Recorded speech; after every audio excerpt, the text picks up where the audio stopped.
오늘 우리에게 주신 말씀은 베드로후서 2장 6절에서 8절까지의 말씀입니다.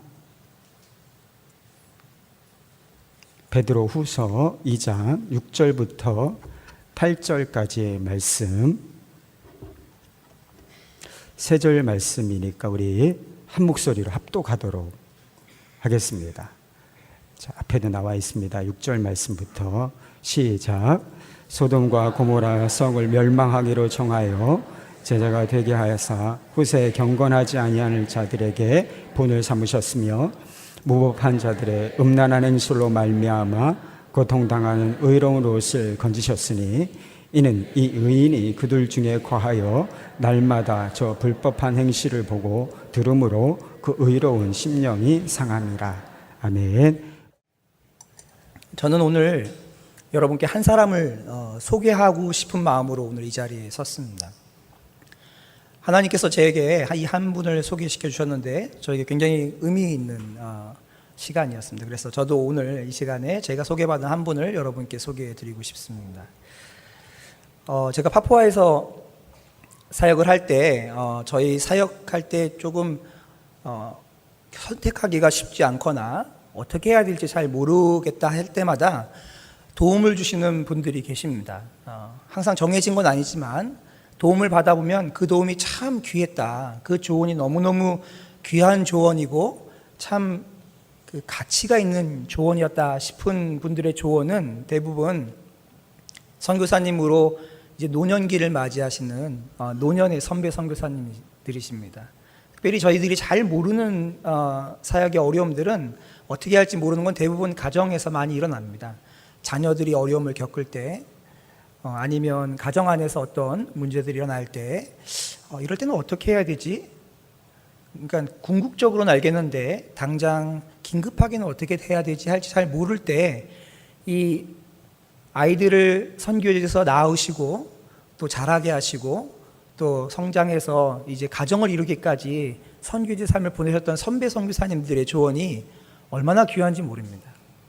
그런데 지금 이렇게 지나서 보면요, 조언을 해주시는 분들은 많은데 그 중에 제 마음에 이렇게 꼭 남아서 그래 그게 정답이었어 이런 조언들은 주로 어디서 나오냐면요, 그 선배 선교사님들이 나는 이렇게 실패했어 라고 말씀해 주셨던 조언이에요. 그때는 이렇게 하는 게 최선인 줄 알고 했는데 나이가 이만큼 들어보고 인생을 이만큼 살아보고 선교지에서 아이들을 다 떠나보내보고 나니까 나에게 다시 한번 기회가 주어진다면 이렇게 했을 것 같아. 그때 나는 너무 율법적이었어. 나는 그때 내가 가지고 있는 법칙만 맞는지 알았지. 이런 조언들이요, 굉장히 귀한 조언이 되었습니다. 그리고 지금까지도 저희 삶을 이끌어가는 굉장히 좋은 방향등이 되어주고 있죠. 실패한 인생 그리고 자신이 생각할 때도 후회스러운 삶이 어쩜 그렇게 좋은 방향등이 되죠? 저는 오늘 굉장히 성공한 선교사가 아니라 실패한 선교사 한 명을 소개하려고 합니다.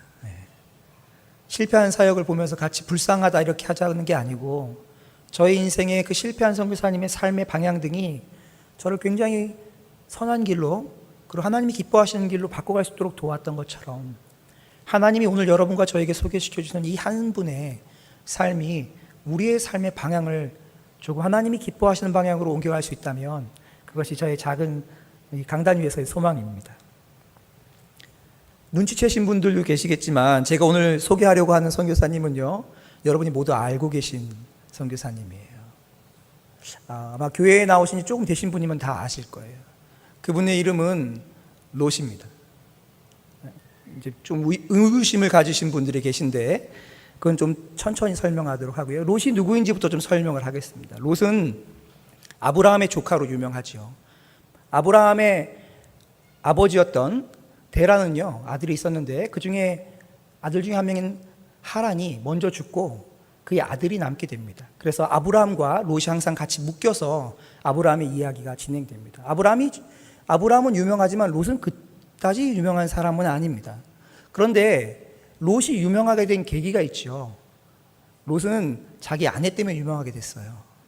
아내가 뒤를 돌아보아서 소금 기둥이 되는 바람에 롯은 아내 때문에 유명한 사람이 되었습니다. 쉽게 말하면 성경에 나와 있는 사람들 중에 별로 우리가 본받고 싶지 않은 삶의 모델 중에 한 사람이 롯입니다. 그런데요, 롯의 삶을 좀 객관적으로 이렇게 들여다보고 그리고 어떤 프로파일을 정해서 이렇게 정리해 보면 지금 현대 사람들이 보는 관점에서는 굉장히 성공한 사람입니다. 왜냐하면 롯은요, 굉장히 큰 족장이었습니다. 특별히 자신이 하는 사업에 엄청난 성공을 이룬 족장이었어요. 실은 롯을 통해서 두 개의 민족이 나타나게 되는데 그 두 개의 민족이 나타날 만큼 사업에 커다란 성공을 이뤘던 사람이 롯입니다. 그러니까 사업적인 측면에서는 굉장히 큰 성공을 이룬 사람이 롯이라는 거죠. 뿐만 아니라 조금 전에 말씀드렸던 것처럼 롯을 통해서 아주 커다란 두 개의 민족이 등장합니다. 모압과 암몬이라는 민족이 등장하게 되죠. 하나님 아브라함을 불러서는요, 하나의 민족을 세우셨죠. 이스라엘이라는. 그런데 롯을 통해서는 두 개의 민족이 생길 만큼 어떤 결과적인 면에서 봤을 때는 한편으로서는 굉장히 성공적인 사람입니다. 하지만 롯을 그럼에도 불구하고 닮고 싶은 사람은 별로 없습니다. 아내가 소금 기둥이 됐기 때문이 아니라 더 비참한 일이 있었기 때문이죠. 그것은 소돔성을 떠나서 탈출할 때 자신의 딸들과 동침함으로 말미암아 그 두 개의 후손 민족들이 생겨난 것입니다. 누구도 닮고 싶지 않고 롯의 인생에 잠깐 지우고 싶은 부분이 있다면 그것이죠. 그러니까 구약 성경에 등장하는 사람들 중에 어쩌면 가장 비참한, 가장 부끄러운 샘플 중에 한 명이 롯이 아닌가 생각이 되어집니다. 그런데 오늘 우리가 읽었던 본문 베드로서에는요, 롯을 어떻게 표현하고 있지요? 베드로서 2장 7절 8절에서는 롯을 이렇게 표현합니다. 하나님 앞에서 의인이라고 말하고 있죠. 그리고 믿음의 사람이라고 말하고 있습니다. 제가 읽겠습니다. 무법한 자들의 음란한 행실로 말미암아 고통당하는 의로운 롯을 건지셨으니 이는 이 의인이 뭐라고요? 믿음의 사람이었다고요. 의로운 사람이었다고요. 성경은요, 롯을 하나님의 기준에서 판단했을 때 그는 의로운 사람이라고 명시하고 있어요. 의심하고 있는 게 아니라 명시하고 있어요.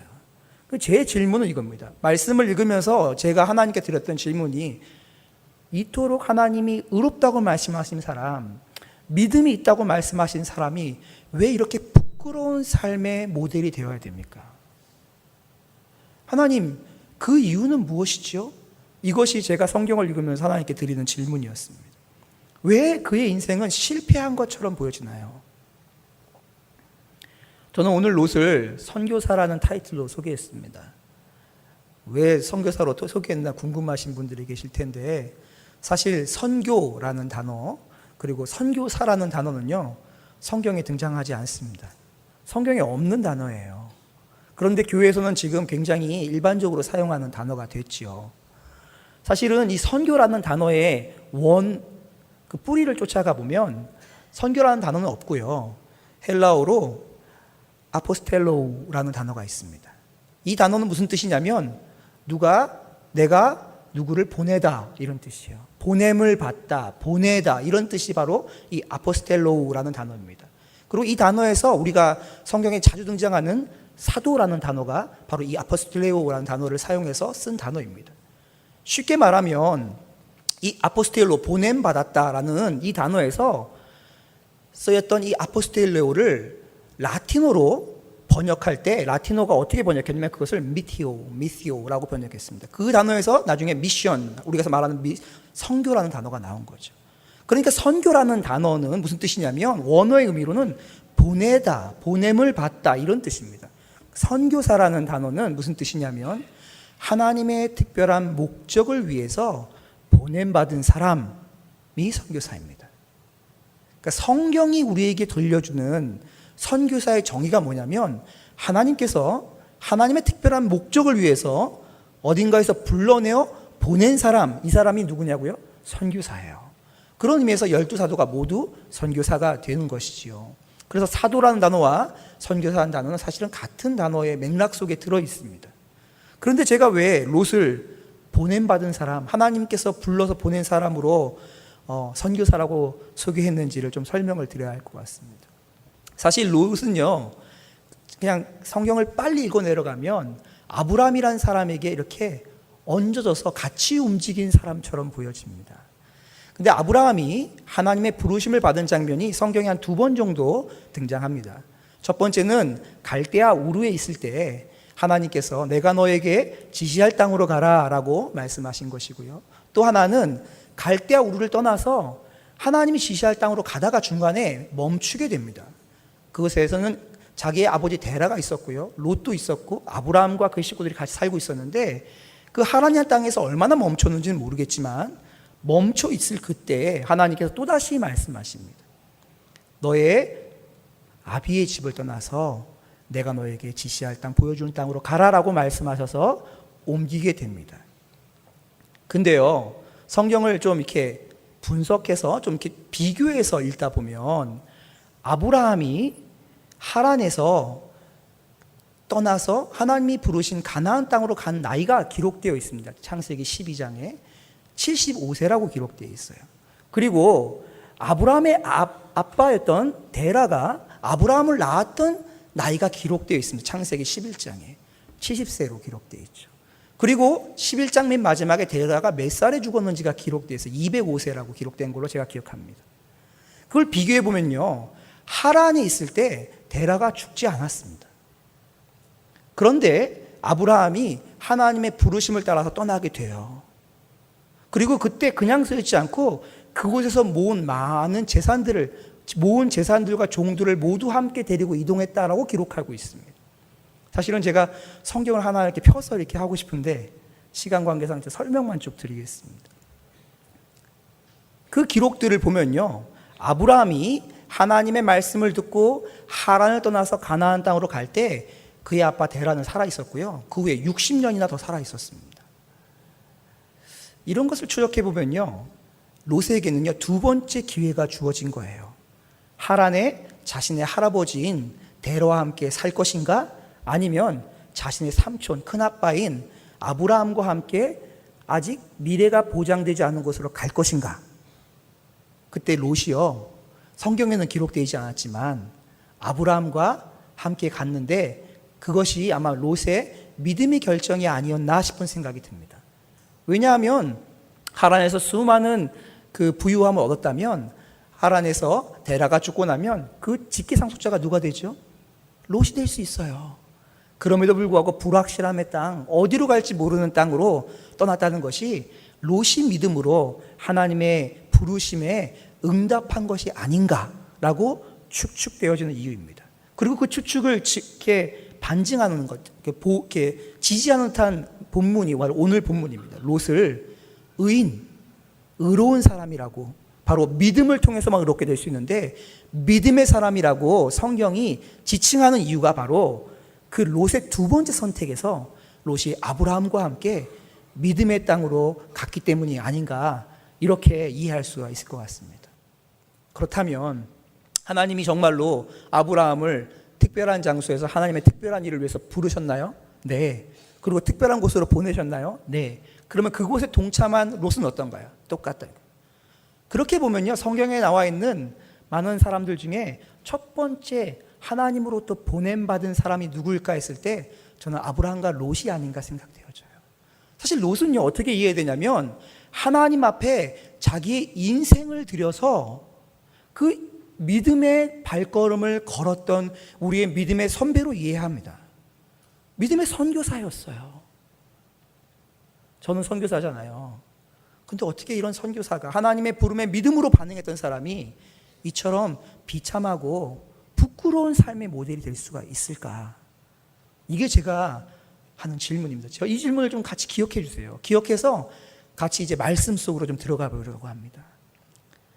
제 이 말씀 속에는 추측도 있고요, 그리고 말씀에 기록된 것도 있지만 이 말씀이 저와 여러분에게 어떻게 말씀하시는지 같이 한번 이렇게 해석해보고 들어보는 시간을 갖기를 원합니다. 먼저 롯은요, 만약에 선교사라고 우리가 그를 타이틀을 매긴다면 롯은 어떤 선교사죠? 롯의 사역은 어땠나요? 여러분, 아브라함을 하나님께서 부르셨을 때 하나님의 부르심의 명령이 무엇이었냐면 너는 거기를 떠나서 내가 지시할 곳으로, 내가 보여줄 곳으로 가라라는 것이 명령이었습니다. 그리고 아브라함과 롯은 그 명령에 잘 순종해서 거기까지 갔습니다. 그런 의미에서 보면요, 그들은 순종하고 하나님을 따라갔던 선교사인데, 그런데 그 밖에 하나님이 다른 명령을 내리진 않으셨어요. 쉽게 말씀드리면 가는 것까지 순종을 했고요, 그 나머지 그곳에서 하는 그들의 사역은 그들이 전에 하고 있던 일, 그것이 그들의 사역이었어요. 그것이 무엇이었죠? 목축업이었습니다. 가축을 키우는 목축업이었어요. 그러니까 아브라함의 사역은 무엇이었냐면요, 하나님 보내신 땅에서 목축업이었습니다. 롯의 사역은 무엇이었죠? 목축업이었습니다. 그들이 성공했나요?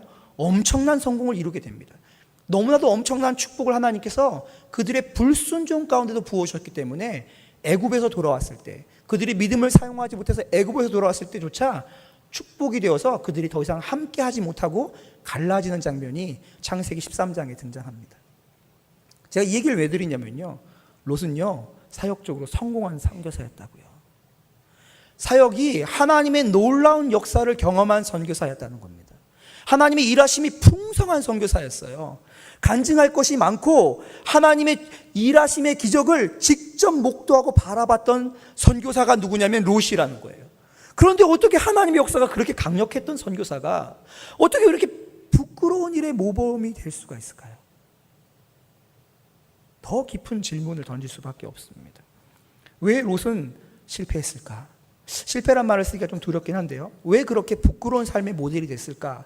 라는 질문에 가장 쉽게 저희의 생각에 딱 떠오르는 게 뭐냐면 소돔에 들어가 살았기 때문에, 이게 저희가 흔히 하는 대답입니다. 그렇죠? 사실은 너무 큰 하나님의 역사심을 경험했기 때문에 그들은 흩어질 수밖에 없었고, 먼저 선택권을 가졌던 롯이 쭉 산 위에서 쭉 동쪽을 돌아보니까 동쪽 편에 있는 그 낮은 평야 지방, 소알이라는 도시가 있는 그 지방에 물이 많고 먹일 양식들이 많아서 아주 풍족해 보였어요. 창세기 13장에 보면 그걸 뭐라고 말하고 있냐면요, 이렇게 말합니다. 거기 소돔 가까이에 가서 봤더니 거기가 에덴 동산 같고 애굽 같았다, 이렇게 말하고 있어요. 너무 좋은 땅이에요. 그래서 그곳으로 이동했어요. 그래서 롯은 그때부터 실패하게 된 거다라고 말한다면 저는 그 부분에서 맞기도 하고 아니기도 하다고 말씀드리고 싶습니다. 왜냐하면요, 롯이 이동했던 소알이라는 땅은요, 지금 고고학자들이 정확하게 어디인지를 정확하게 모릅니다. 하지만 거의 대부분의 고고학자들이 어디쯤인지를 추정하고 있어요. 소돔과 고모라는 정확하게 어딘지 여러 가지 의견이 있지만 소알만큼은 굉장히 분명하게 거의 대부분의 고고학자들이 여기가 소알이다라고 말하는 지역이 있어요. 근데 그 지역을 성서지도로 이렇게 펼쳐보면요, 그 지역이 어디냐면 나중에 하나님께서 가나안 땅을 12지파에게 주셨을 때 그 12지파 중 유다 지파가 차지했던 그 땅의 변두리 지방이 바로 소알이 있는 그 지역이에요.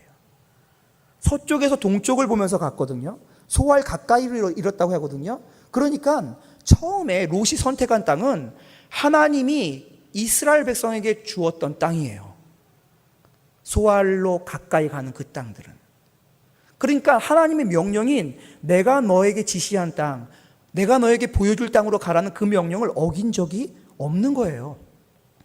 그러니까 그 땅을 선택했던 그것 자체가 롯이 실패함의 원인이라고 보기는 어렵습니다. 그리고 성경도 그렇게 말하고 있지 않아요. 근데 롯이요, 그럼 진짜 실패한 이유가 뭐죠? 제가 이 얘기를 좀 같이 보려고 해요. 왜 실패했을까? 물론 소돔에 들어가 산 것이 실패의 한 가지 부분입니다. 그렇지만 그것이 가장 직접적인 이유는 아닙니다. 롯이 어떻게 소돔 땅을 향해서 이동했는지를 성경은 자세하게 기록하고 있습니다. 성경을 좀 이건 같이 볼게요. 창세기 13장 12절 말씀을 세 번역으로 보겠습니다. 앞에 스크린에도 나올 겁니다. 제가 읽겠습니다. 아브람은 가나안 땅에 살고 롯은 평지의 여러 성읍을 돌아다니면서 살다가 소돔 가까이에 이르러 자리를 잡았다. 헤어지고 나서요, 롯이 제일 처음 한 것은요, 소알 땅, 소돔이 바라보이는 곳으로 가까이 가면서 여러 성읍을 돌아다녔으면서 자리를 잡았어요. 영어 성경으로는요, 또 인도네시아 성경으로는 정확하게 말하는데요, 텐트를 쳤다라고 말하고 있습니다. 그 전에 아브라함이 살던 방식, 목축받는 방식의 텐트를 치면서 살았어요. 그랬던 롯이요, 14장 12절에 가면 이렇게 바뀝니다. 아브라함의 조카 롯도 소돔에 살고 있었는데, 그 전까지는 소돔이 바라보이는 그 여러 성읍들을 돌아다니며 살았는데 어느 순간 소돔 안에 들어가서 살고 있는 롯을 보게 되어집니다. 근데 여기서는 텐트를 쳤는지 집이 있었는지는 정확하게 표현하고 있지 않아요. 그리고 19장으로 가면요, 하나님께서 천사를 통해서 소돔성을 멸하시는 19장에 가면 이렇게 나옵니다. 1절입니다. 마침 롯이 소돔 성문에 앉아 있다가 2절에 내 주여 돌이켜 종의 집으로 들어와, 이렇게 말해요. 무슨 말이에요? 이제는요, 19장에 가면 소돔성에 집을 장만했어요.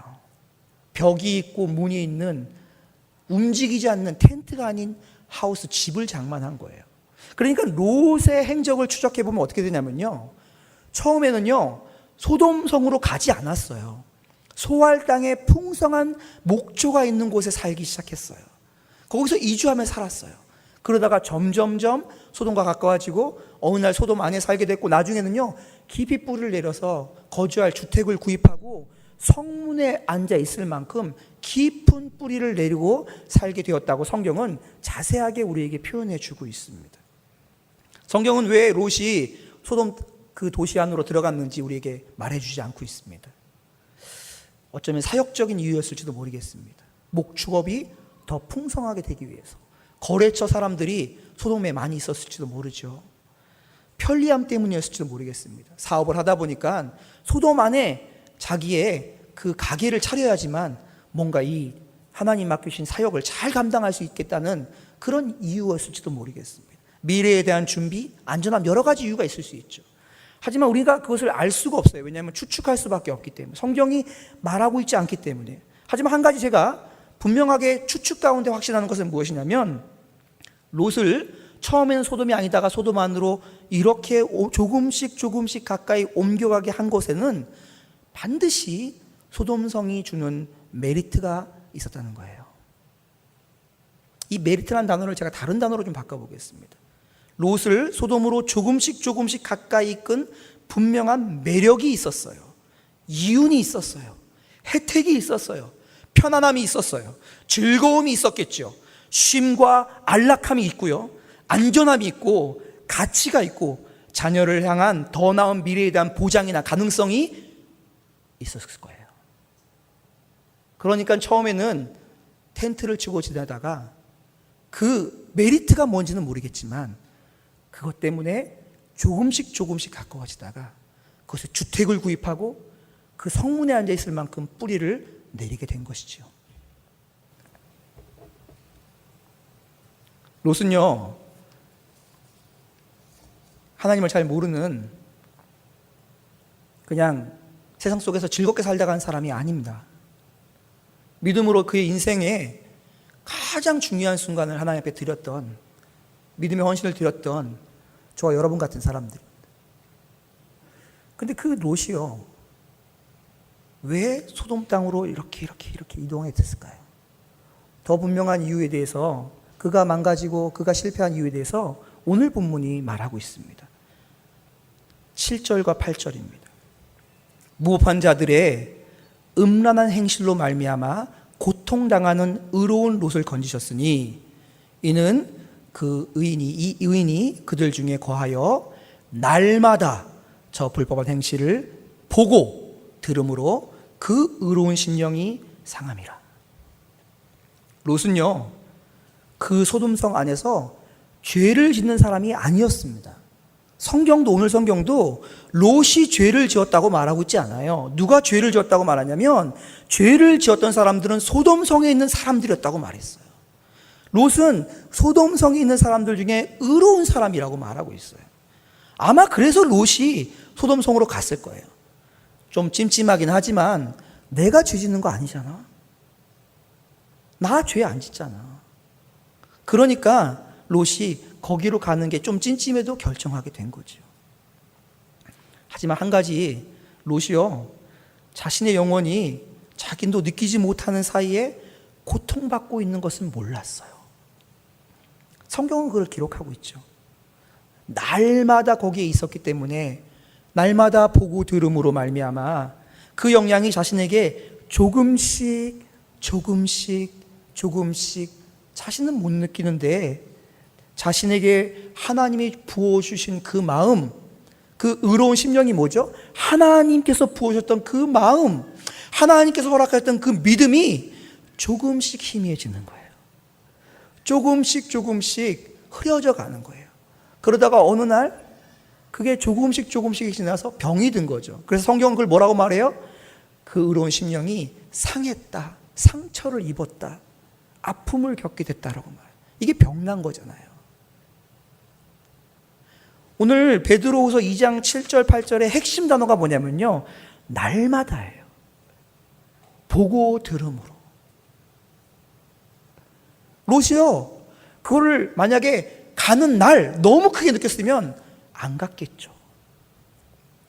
근데 자신이 죄가 안 지으니까 그렇게 그냥 가다가 그렇게 무너졌다고 성경은 말하고 있어요.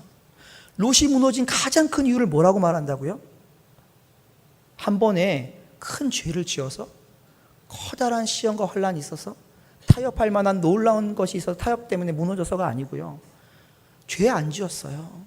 근데 그 가운데 살면서 그 영향을 자기의 삶 가운데 들어오도록 자기가 허락한 거예요. 허용해 버린 거예요.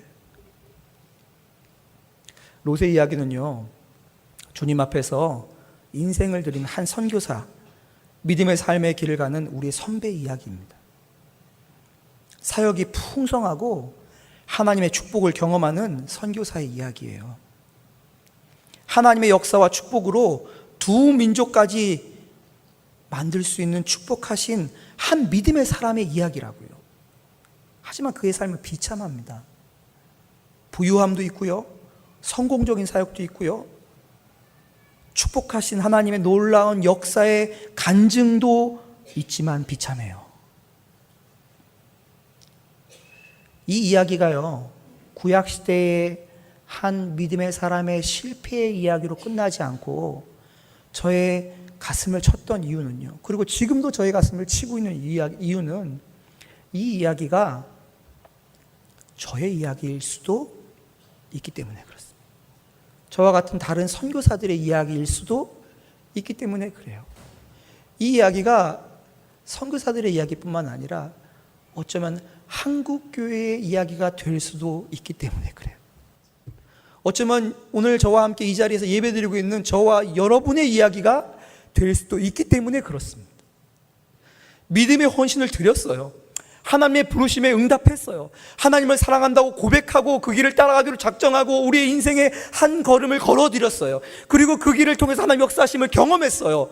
그런데요, 그리고 살다가 하나님의 부르심을 따라 살다가 이건 죄 짓는 게 아니니까 괜찮겠지 하고 하루 지나고 이틀 지나고 그 삶을 조금씩 허락한 것이 이 비참함의 이유가 됐다는 것입니다. 저희는 선교지에 가서 여러 가지 일들을 겪었습니다. 저희가 어렵게 살았다 이런 얘기를 들려는 게 아니고 실제로 저희가 겪었던 일들이 좀 어려운 일들이 있었습니다. 도착하자마자 저희 아이가 전기에 감염돼서 죽을 뻔도 하고 독에 중독되기도 하고 여러 번의 교통사고도 겪었습니다. 술 취한 이웃이 오토바이를 타고 오토바이를 질주해서 저희 문을 들이받으면서 협박을 하고 소리를 지르고 하는 일들도 있었죠. 저희 아이가 추락을 해서 사고를 당해서 허벅지가 뼈가 부러졌는데 병원에 찾을 수 없는 일도 있었습니다. 그것보다 더 힘들었던 것은 선교사들 사이에서 억울한 일을 당했는데 모함을 당해서 그것을 증명할 수 없는 일도 있었습니다. 돌이켜보면 저희가 그런 어려운 일들을 지나왔던 것은 저희가 참 잘 살았기 때문이 아니라는 것을 저희 아내와 제가 앉아서 매번 고백했어요. 이거는 우리가 한 게 아니잖아. 우리가 어떻게 이걸 견뎌. 근데 선한목자교회에 기도해 주시는 분들의 기도 덕분에 저희가 보냈다고, 전 세계에서 저희를 위해서 기도해 주시는 분들의 기도가 우리를 견딜 수 있게 해줬다고 고백할 수밖에 없습니다. 큰일들이 파도처럼 왔었어요. 근데 그 파도가 그렇게 지나갔어요. 하나님의 은혜입니다. 은혜가 없이는 있을 수 없는 일이 저에게 있었습니다. 그게 참 힘든 일이었죠.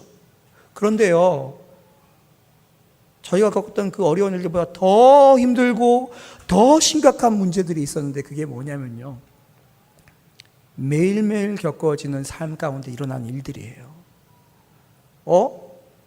다른 선교사님들은 집을 저렇게 큰 걸 사네? 선교사님들 저분은 집에 에어컨이 다 있네? 다른 선교사님들하고 비교하기 시작하니까요, 처음에 우리 좀 가난해도, 우리 좀 손해봐도 그것 때문에 한 영혼 구원받으면 괜찮다라고 했던 우리의 마음이요, 어느 순간 조금씩 우리도 모르게 흘려가고 있는 거예요. 저희를 속이려는 사람들이 있죠. 선교지는 항상 있죠. 처음에는 그래, 나는 속으로 간다 하고 갔는데요, 속이는 사람들을 만나면서 그 속이는 사람들에게 안 속이려고 경험이 많은 선교사님들이 어떻게 대처하는 걸 보면서요, 그래, 맞아, 저렇게 대처하는 거야, 저게 지혜로운 거지, 이런 생각이 들면서 점점점 차가워지는 저의 마음을 그때는 몰랐는데 지나고 나니까 어느 순간 발견하게 되는. 근데 그때마다 제가 그냥 이렇게 지나가고 했던 게 왠지 아세요? 이거 죄 짓는 건 아니잖아. 내가 이렇게 하는 게 죄야? 아니지.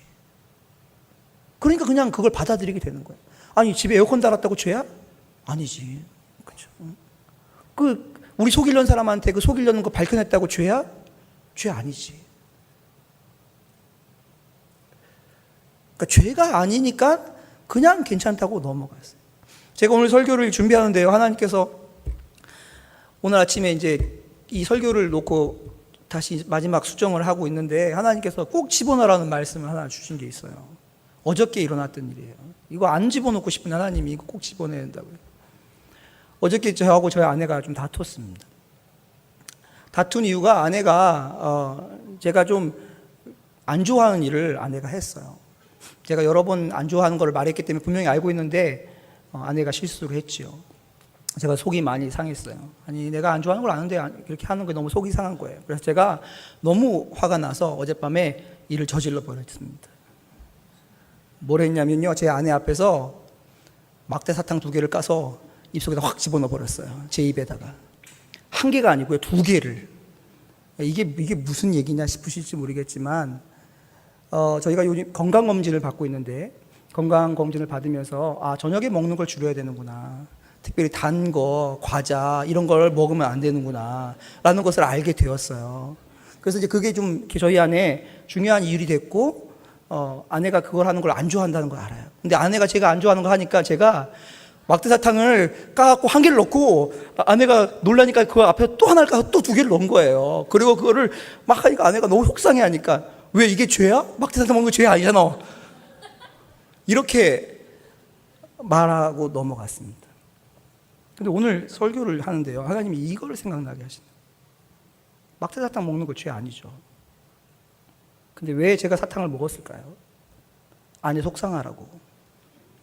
나도 속상해, 당신도 얼마나 속상한지 경험해봐, 하면서 싫어하는 걸 한 거죠. 죄 아닌데요, 제 마음이 어느 순간 조금씩 무너져 내가고 있는 거죠.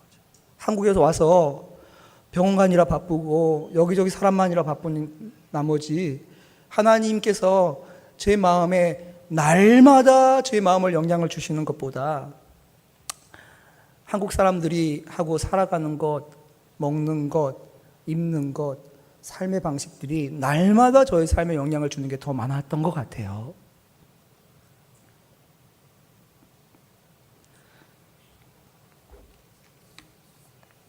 오늘 저희가 함께 보게 되었던 실패한 선교사님인 롯은요, 아마 지금 살아계시다면 그 나이 많은 늙은 선교사님으로 저희에게 이렇게 말하실지도 모르겠어요. 나에게 다시 한번 삶의 기회가 주어진다면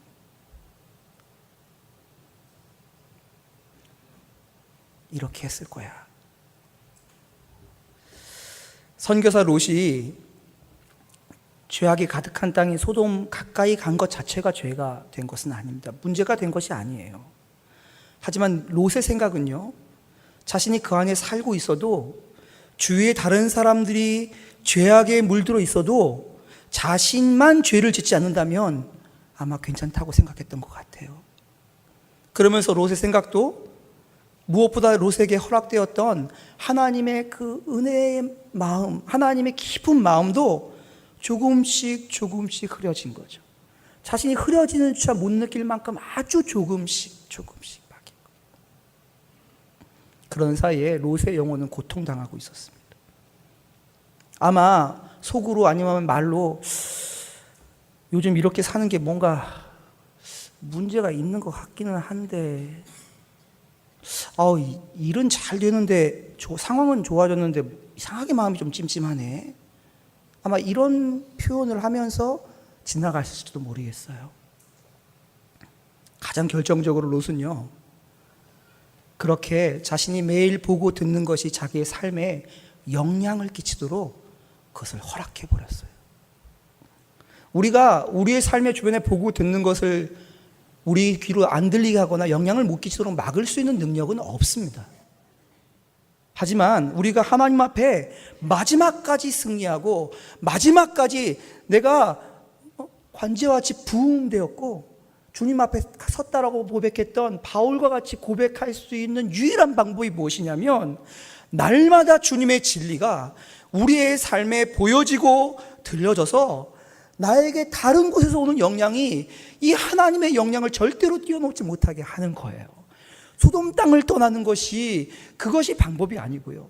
소돔 땅을 떠나서 기드온에 가든지 굴로 들어가는 것이 방법이 아니고, 소돔 땅에 살아도 하나님의 진리가 날마다 내 귀에, 내 마음에 심겨지고 내 귀에 들려지고 내 눈에 보여짐으로 말미암아 그것으로 나의 삶이 점점점 주님과 가까워지는 것, 그것만이 우리 그리스도인들의 승리의 유일한 길입니다. 다른 길이 없어요. 사역에 성공했어요. 놀라운 간증이 있어요. 하나님의 홍해를 갈랐어요. 메추라기와 만나를 날마다 내려주세요. 하나님의 역사를 부정할 수 없을 정도로 모든 사람이 알고 있어요. 그런데 실패한 것이 이스라엘이에요. 우리는 우리가 하나님께서 허락하신 놀라운 역사가 우리의 자랑이 될 수 없어요. 그건 주님의 은혜예요. 주님의 자랑이에요. 우리는 우리와 함께 하시는 주님 앞에 날마다 그분과 가까워진 것, 그것 외에는 자랑할 것이, 그것 외에는 의지할 것이, 그것 외에는 붙들 것이 없는데, 그것을 놓아버린 것, 죄가 아니니까 이 정도는 괜찮으니까 하고 그것을 그냥 이렇게 let it go, 가게 해버린 것, 그게 선교사 롯이 실패한 이유입니다. 선한 목자의 교회에 다니는 사람들 중에 그래도 나는 잘 살잖아 하고 다른 사람과 상대 비교하면서 내가 소돔과 고모라 성인 사람 중에는 그나마 제일 낫잖아 라고 생각하며 위로했던 그 위로가 롯을 실패하게 한 거라고요. 하나님의 말씀 앞에 서지 않고, 하나님의 마음 앞에 서지 않고, 사람들을 보고 조건을 보고 비교하고 내 앞에 주어진 것 앞에 그냥 어느 정도인지 비교하는 것이 롯을 무너뜨린 거라고요. 저희가 어느 길을 갈지 모를 때마다 선배 선교사님들을 찾아가서 조언을 구할 때, 그때는 몰랐어, 나이가 이만큼 들어보니까 이제 알겠어 라고 말씀하신 선배 선교사님이 저에게 조언을 주신 게 너무 큰 힘이 됐지만, 한편으로는 그 선교사님, 선교사님 안에 안타까움이 남아 있었어요. 그때 그러지 않았으면 좋았을 텐데. 근데 선배 선교사님이랑 저랑 비슷한 길을 걷고 있더라고요. 롯이 살았던 삶의 인생과 저의 인생이 많이 다르지 않습니다. 하나님께서 오늘 밤에 우리에게 믿음의 선배 한 분을 소개시켜 주셨어요. 그리고 그 믿음의 선배가 간증을 하신 거예요. 나에게 다시 기회가 주어진다면 내가 그것을 놓아버려서 내 삶에 그 주위의 것들이 영향을 미치도록 내버려 두지 않을 거야. 그것이 소돔이면 어떻고 고모라면 어때? 나한테 영향 주시는 날마다의 그 진리의 말씀 앞에 붙들려 살아갈 거야. 아마 이 고백을 나누지 않을까 싶습니다.